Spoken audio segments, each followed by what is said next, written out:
welcome everybody to this virtual workshop. This is going to be an interactive forum, not a classical webinar where you would be lectured about a topic. My partner in crime, Szilvia Vitos, and myself prepared today to make sure that it is a dialogue for all of us to learn from one another, including ourselves. So in the rolling slide, some of you could already see who we are, in case these are new faces that you see on the screen just now. But I'd like to invite Szilvia to introduce herself for a moment, and then we'll get into it. All right, thank you so much, Kitty. It's a pleasure to be here with you. So for those of you who don't know me yet, my name is Szilvia Vitos, and I'm a leadership well-being coach and consultant, working with leaders and corporate organizations as well to ignite the leadership flow from within, focusing on physical, mental, and spiritual aspects of all that. And I'm originally from Hungary, based in Dubai, United Arab Emirates. Right, and it's a pleasure to do this workshop with you, Szilvia. Thank you so much for joining. For those of you who haven't had the chance to meet me yet, I'm Margit Takács, also originally Hungarian. However, Szilvia and I met back in time when we were worked in the same organization in Germany. I'm currently based in Switzerland, and my specialty, my core passion and skill, I would say, is change management. As Szilvia and I have been talking about the topic of leading change, helping people really drive acceptance for what is unavoidable, we've realized we have a lot of synergies, and that's why we've decided to make this 45-minute long session today an opportunity for the two of us to share some wisdom and some insights with you. So let's get into it. 45 minutes is going to pass by in a blink. So what you can expect from today is really, we're going to talk about the importance of managing emotions in the transformational process. Change is all around us. It's not avoidable at all. And we will have ups and downs, or people, the stakeholders we work with, will have ups and downs. Now, today, in today's topic, we want to focus on how to navigate well-being for change leaders and as change leaders, because without that, we can't be the face for the change. That's why with the subject matter expertise of Szilvia, we're going to have an insight into well-being and emotional intelligence. I hope you will say, that wasn't that much of a new information. Why? Because you are here, because you already know how to manage this. But Szilvia and I are committed to create a platform for us to talk about what we can do from knowing to doing, how we can bridge that. I think Szilvia also agree on that. There are so many things that are common sense.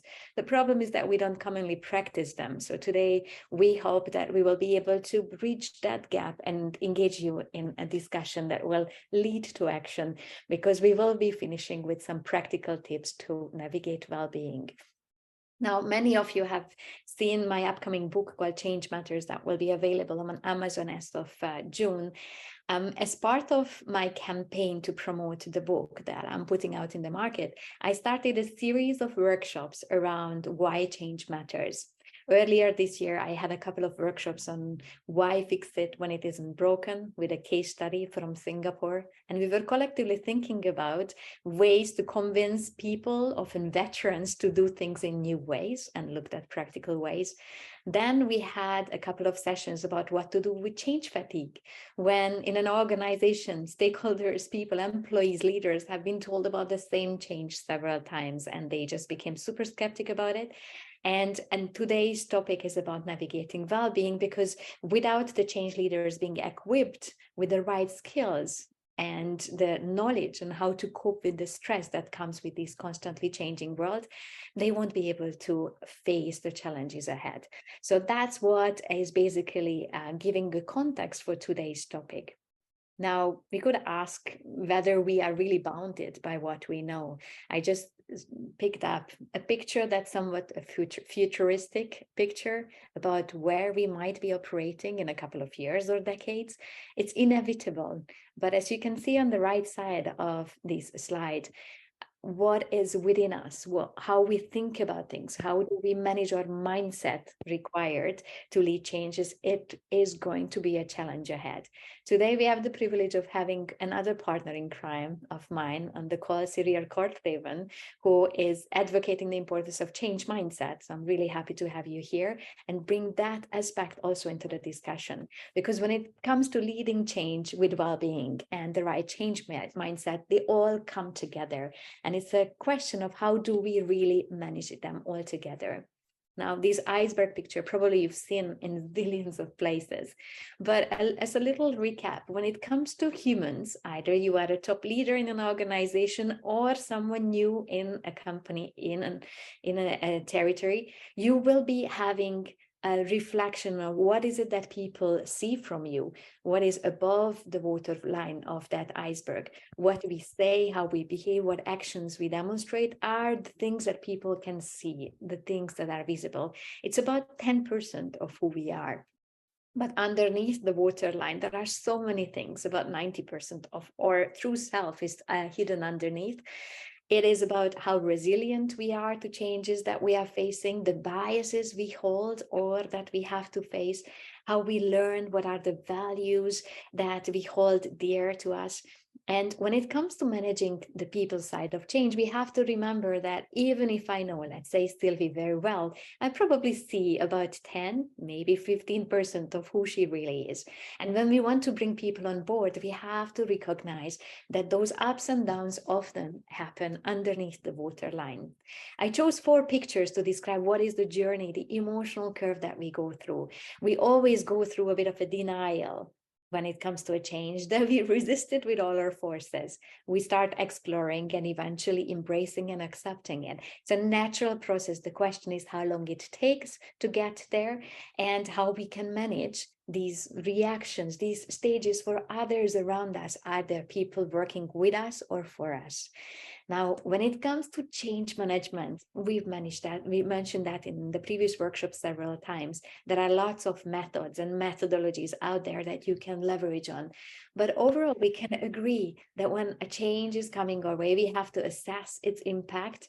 We have to prepare for it, plan for it. We have to do what is required and make sure that we reinforce the change, because that's when we can really succeed.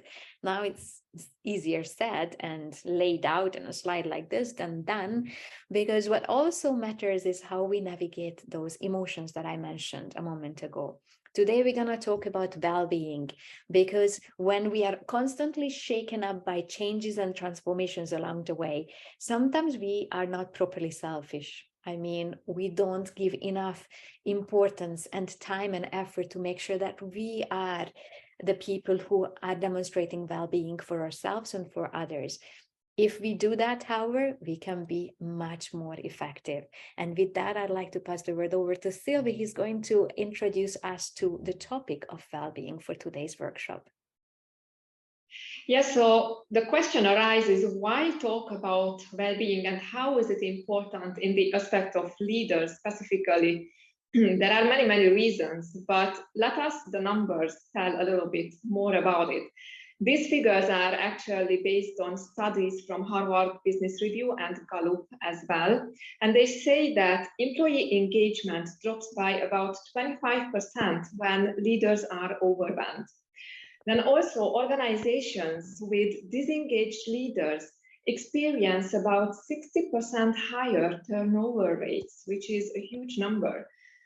And last but not least, what I wanted to highlight here is that leaders with higher emotional intelligence have 87% higher team performance, which is also one of the main reasons why we are going to talk about emotional intelligence in a little bit more detail in today's session. But before we go there, I'd like to hand it back to Gitti so that we can get into the interactive part a little bit. Absolutely. So to make sure that this is a virtual workshop, not just a seminar or webinar, we would like to engage you and the process a couple of times through these polls, as well as a breakout that's coming our way. In the chat, I just inserted link to paulev.com, and I'd like to invite you to vote on this Paulev and tell us, how confident do you feel in your ability to navigate change and prioritize well-being as a leader, or if you are not a change leader currently, a professional? Just gonna wait for a moment. And let's gauge. I see the responses are coming up. If I see at least 10, 12, I will be showing the results so that we can see, how do you feel? How confident do you feel about this? Thank you. I'm happy to see Paulev works. So let's see the responses for now. So most of you, about 50%, is at level 4, which is the fair in the midway.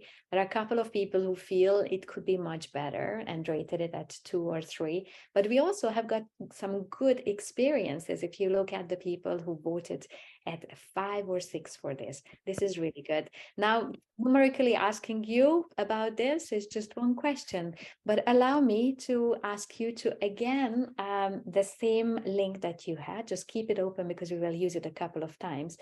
Just tell us, what do you do currently to navigate well-being? Anything. As you saw, the results are going to be anonymous, but I would like to see, if you rated yourself even at 4, 5, or 6, what is it that you do today? What can we learn from one another? So let's see. This is an open text, so feel free to write. I believe there won't be any limitations to the letters, but feel free to write several responses. What works for you? How do you currently navigate your well-being? Again, I'm going to wait for at least 10 responses. I've got already 7. Now we'll read up the first responses. And so daily walks, journaling, gratitude, sales and marketing. Very interesting. How do you navigate well-being through that? Socialize and speak positively about the change. Ask my people, watch body language, meditate, focus on the moment. Work-life balance. Setting 3 goals each day and reflecting the next morning. What a beautiful practice. Weekly morale survey, make sure I get enough sleep, rest, disconnect from work and social reports. Start with short morning rituals, physical well-being by doing some sport 2-3 times a week, a growth, resist to any change. Focus on rest and recovery, physical exercise and sports, paying attention to nutrition, and especially in practices for mental energy and well-being, exercise, prepare well ahead of the change and acknowledge the topsy-turvy that would be inevitable. Very good. We'll see. We will share all of these inputs that you share with us, so feel free to keep writing. But based on the comments that I've seen, I see a couple of emerging topics, very much in link with what Szilvia stands for. And how do you manage your physical, your mental, emotional, and spiritual energy? And what routines help you to balance things off as changes are coming your way? Now, I'm going to take the liberty, and if the person who wrote sales and marketing could unmute him or herself, I would love to know how we can connect the two. Let's see if the person who contributed to it can just unmute himself, herself. Hello, Margaret. Saira here from Singapore. Hi, Saira. Tell us a little bit about how do you connect that? That's probably an unusual response there. Yes, it is. I have to apologize. I think I read the sentence until "what do you do?" without realizing it's well for me. So thank you and welcome. Someone from sales and marketing. You probably have others as well. Thank you, Saira. So silly, but very quickly I would do yoga. Thank you. Thank you. Thank you for sharing that. So again, yoga can be both for mental and physical energy, but I will let Sylvie get into this in a little bit more detail. And I will pass the word back to you, Sylvie. Thank you, Kitty. And I'm very, very pleased to see all these responses. And it shows that many of you are already very well aware of how important well-being is, and you navigate as much as you can, and surely you can learn more to it. So first things first, let's clarify, what is this emotional intelligence? What is it all about at all? It is actually the ability to recognize, understand, and manage one's emotions and reactions, and also to understand and relate to the ones from others. It's an important skill that can help us navigate complex social situations and also improve our overall well-being and performance in the workplace as well. A study at the University of Berkeley found actually that emotional intelligence was 4 times more effective than IQ in predicting who achieved success in their field. Very interesting finding. And as the saying goes, IQ is the one that gets you the job, but it is emotional intelligence that will help you maintain and thrive in that job. So unlike IQ, emotional intelligence is actually a skill that can be learned and developed over time. So going to the next page, we are going to just tap into it a little bit further and understand what are the 5 capacities of emotional intelligence. There are a bit of different varieties out there that you can read about. This one is based on multi-health system approach, which is actually currently the worldwide available most scientifically researched emotional intelligence tool and assessment as well. So that's what this is based on now. So the first capacity is self-perception, which is nothing else than the person's ability to have a clear understanding of their emotions and how they influence their actions and behaviors. It also involves acknowledging and embracing both one's strengths and weaknesses, while also striving for personal growth and becoming the best version of self. Coming to self-expression, also, like the name suggests, it is about being able to express our emotions, thoughts, and beliefs, and also to be able to communicate effectively and authentically while maintaining healthy boundaries and relationships with others. Coming to the interpersonal, it's an individual's ability to establish and maintain meaningful connections with others, while also understanding and sharing their feelings, and also to act responsibly within a social context.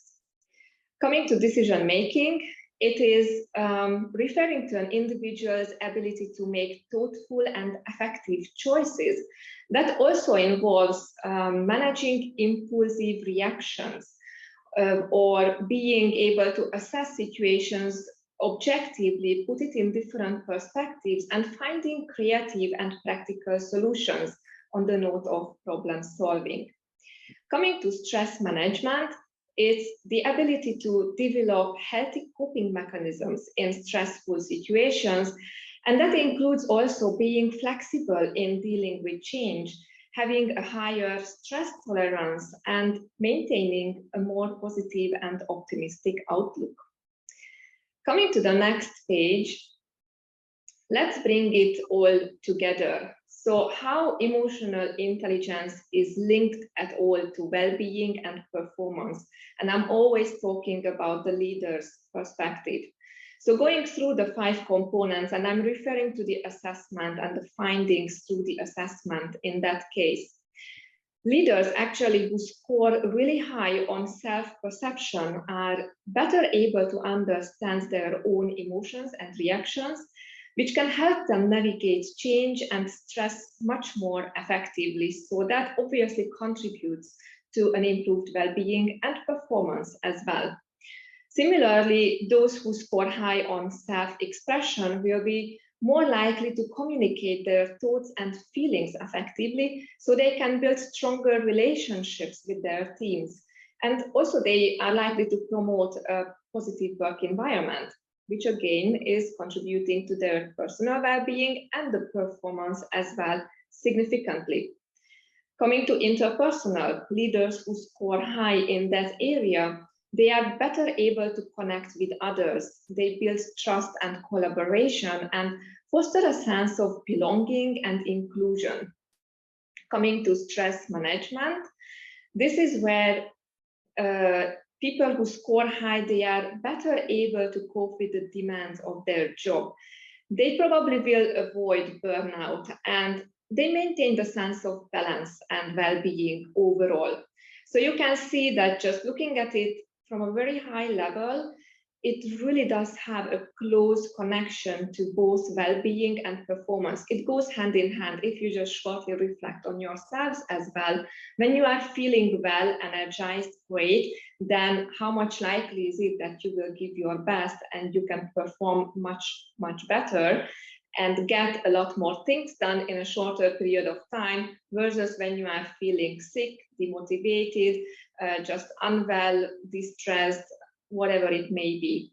So this is how it is linked together, and this is how emotional intelligence is becoming an extremely important topic in any organization. Now, moving further, now that you got a little bit of understanding what are these 5 components of emotional intelligence, please go to the Polev link again and help us understand which emotional intelligence skill do you think is most critical for a change leader to possess. So which one do you find most critical? Self-perception, self-expression, interpersonal, decision-making, or stress management? And we'll wait a moment that a couple of answers come in, and then Gitte will show us.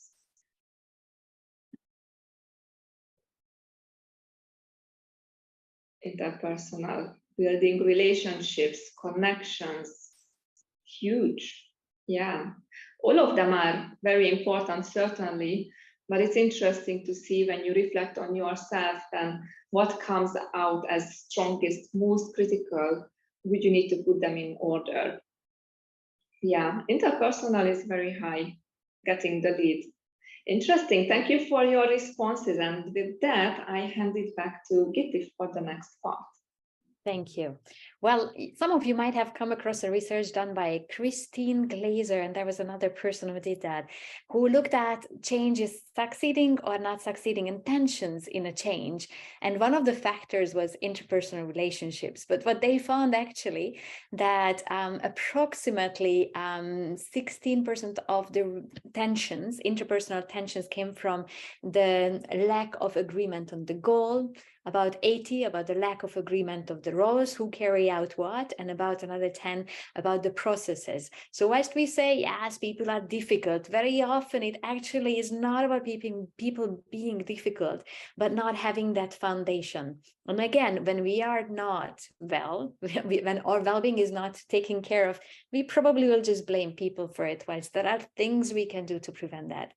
Now, in these workshops, you know, we love case studies, and we brought in a case study from Microsoft. I'd like to share with you 3 slides, and I will invite you to actively pay attention to this. It's from Microsoft, a story some of you might be familiar with already. Right after this case study, I will ask Sylvie to prepare the breakout rooms, and in small teams, I will ask you to think about what we can take away from this case study. So to make sure that I bring in a different flavor to it, I audio recorded it and also use some visuals to be able to follow it better. So let's listen. In 2014, Microsoft's new CEO, Satya Nadella, took over the company with a vision to transform its culture and focus on innovation and customer centricity. The company had been struggling to keep pace with competitors like Apple and Google, and its culture was characterized by bureaucracy, internal competition, and resistance to change.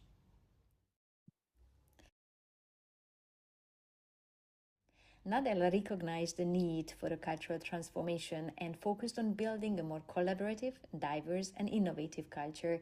He also prioritized employee well-being and work-life balance, launching initiatives to support mental health, flexible work arrangements, and learning and development opportunities. Microsoft's cultural transformation helped the company regain its competitive edge and position itself as a leader in cloud computing, artificial intelligence, and other emerging technologies.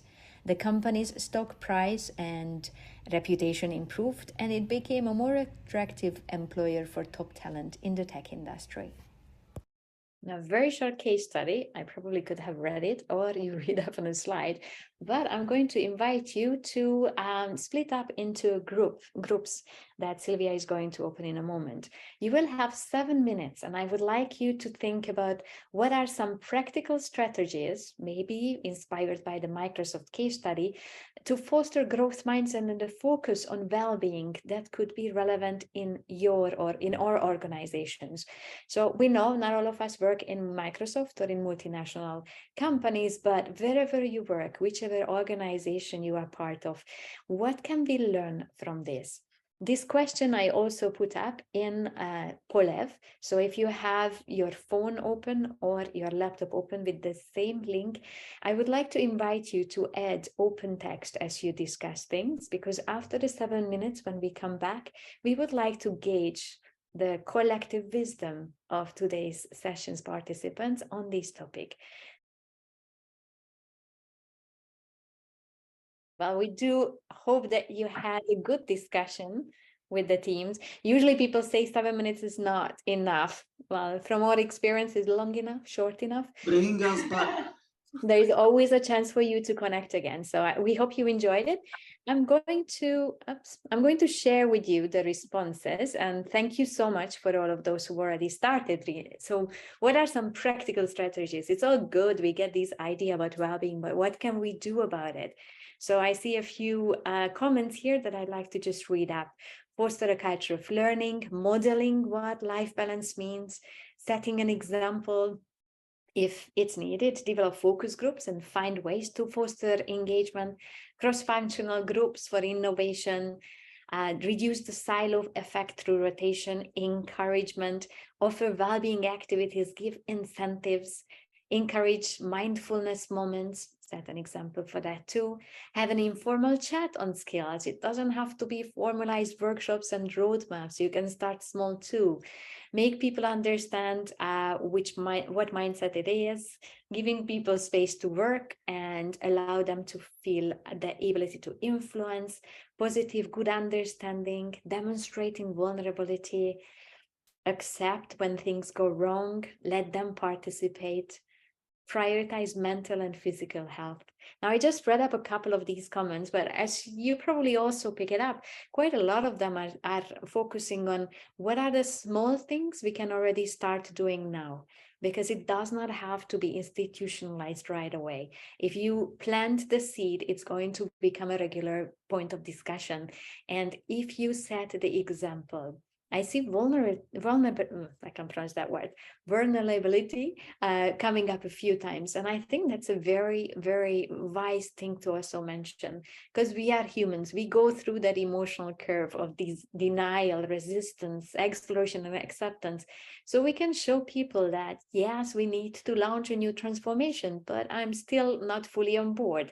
Just showing them that we also have those emotions can create an environment where people will be openly talking about what it means to them to manage all of these. Ask people for their perception, ensure work routines, such an important thing to bring it to routines. So as we often say, it's not enough to know. It's also important to know how and when to do it. And that's why I'd like to pass the word back to Szilvi, who is going to share with us 5 practical tips. Please listen to her and see which ones could help you move forward as you are launching the different initiatives and managing the well-being. Szilvi? Yeah, thank you, Gitti. And I'm really pleased to see so many thoughts and comments to the previous task. It's really refreshing to see them come across. Now, a couple of practical tips to embrace emotional intelligence. And all these are kind of simple, yet not always easy to tap into and maintain. So I'd like you to listen to those and keep reflecting which is the one, just one out of the 5, let's say, which you could take for yourself and start practicing and implementing on a daily basis. So the first one is about active listening. What does it mean? When you have a team meeting or you just speak to someone, really show them that you are listening. Look into the eyes. Watch your self-expressions. Give a smile. Don't be busy on your phone or with something else, referring to I'm just multitasking. It doesn't work. Reflect back and summarize what the other has just said, so you show really your understanding and you can rephrase the same. Going to the next, develop self-awareness. How to develop self-awareness? It's a very interesting one because studies show actually if we ask a room of people how self-aware you are, or do you think that you are self-aware, then 85% of the people will say yes. At the same time, studies show that it's only maximum 15% of the people who are truly self-aware. Why so? Because one important contribution is what most people are aware of, what they really want, but what they have real difficulty to estimate is how are they being perceived by others from the outside. So how to develop this self-awareness? Just take a moment each day and reflect on your own emotions and behaviors. If you want to bring it to the next level, then consider journaling about it. So take note of anything that stands out for you, highlight, lowlight, so it will help you really identify any kind of patterns. Coming to the third one, practice mindfulness. What does it mean? Mindfulness is really about coming back into the present moment. We are continuously busy with being upset, angry, annoyed about what was happening in the past, or totally worried about what's coming in the future, which, by the way, 95% of it never happens anyway. So how do you bring yourself back to the present moment? The quickest and easiest way is to focus on your breathing. Just look inside and start watching your own breathing and how physically your body is moving while you are inhaling and exhaling. Another practical mindfulness tip is when you go out for a walk, then try to engage each and every of your senses. Feel the sunshine on your skin, feel the wind on your skin or your clothes. See what you see, observe the trees, the flowers, the smell of the nature. Hear the birds. So when you watch out for your senses, it will also bring you back immediately into the present moment. Coming to the fourth one, building empathy is also a very important one. So you can practice tuning into how others may think and feel and why they feel and think the way they do. So just put yourself into their shoes a little bit. And a small warning sign here I would like to share, that when you have someone around you who is going through a difficult, challenging phase of the life or situation, then rather than telling them what they should be doing based on your experience or based on your opinion, it's a lot more helpful to reassure your understanding and care about them. And last but not least, use I statements. What does it mean? Take responsibility for your emotions and incorporate that into your conversations. Let me give you an example. Let's say you would just tell someone all of a sudden, you always do this, whatever it is. It can sound very judgmental and a little bit of like blaming, isn't it? Instead, you could consider saying, I feel frustrated when this happens. So see, it gives a very different base of continuing that conversation without judgment, without blaming, and it can really end up to something productive and a lot more professional. So these are the 5 practical tips, and I hope you all made your choices, which one you would like to take for yourself to start implementing and focusing on daily basis. Well, it was more than 5 practical tips, as you could see. Behind 5 slides, there were plenty more, and I trust that at least 5 of them clicked with you and you can bring it back.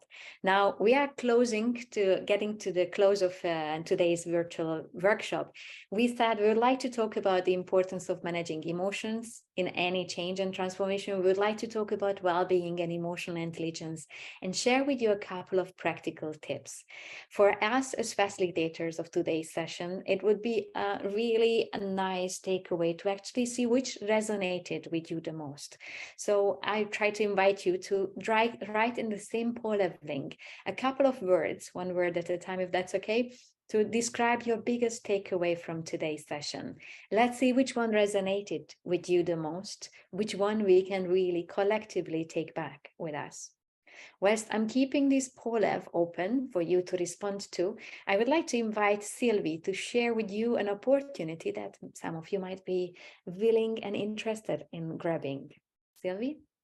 Yes, so I'd like to share with you that if any of you would like to dive a little deeper into emotional intelligence and a couple of other invaluable topics such as work-life harmony, mastering sleep, and building resilience, then I'm launching a brand new 4 weeks online program, which will be a group setup with weekly 1 online session and throughout the week in a closed group, continuous knowledge sharing resources and so on and so forth for a very friendly introduction rate, $197 for the entire 4 weeks. If any of you is interested, please feel free to reach out in any of the connection possibilities. It will start in a week time, next week, Tuesday evening in Middle East, and yeah, the respective timings we can align. Absolutely. Thank you, Szilvi. Now I'm going to go to that Polev. Oops. And I would love to see what has come up. So good, really. So we've got here a really good, I see reminders, modeled, mindset, execution, 15%. Probably that relates to the actually self-aware people out there. Interesting, a stability to reconnect, a look for practical insights and principles. Thank you so much for letting us see what stood out for you from today. And as a little bit of a gift, I'd like to just show you a 20-second video from my book promotion, and 3 of you are going to. It is totally natural to resist change, which is why leaders simply need common sense with a structure. Change Matters is not your typical business book. Through narrative storytelling, I provide real-life examples about taming the corporate jungle and leading change, and I give practical solutions for tackling the challenges. As a first-time author, as you can see, I'm quite excited about the Change Matters book coming out. Please bear with me. But to respect your presence and also appreciate your joining today, I would like to give 3 ebooks out for free through a lucky draw. I'd like to finish this with is really a hearty thank you with a quote. I've learned that people will forget what you said, people will forget what you did, but people will never forget how you made them feel. With this beautiful closing comment from Maya Angelou, we would like to thank you for joining us today. Wish you a great remaining day wherever you are, from Singapore all the way to Miami from the participants I could see, and we look forward to staying in touch with you. Thank you very much. Thank you, everyone.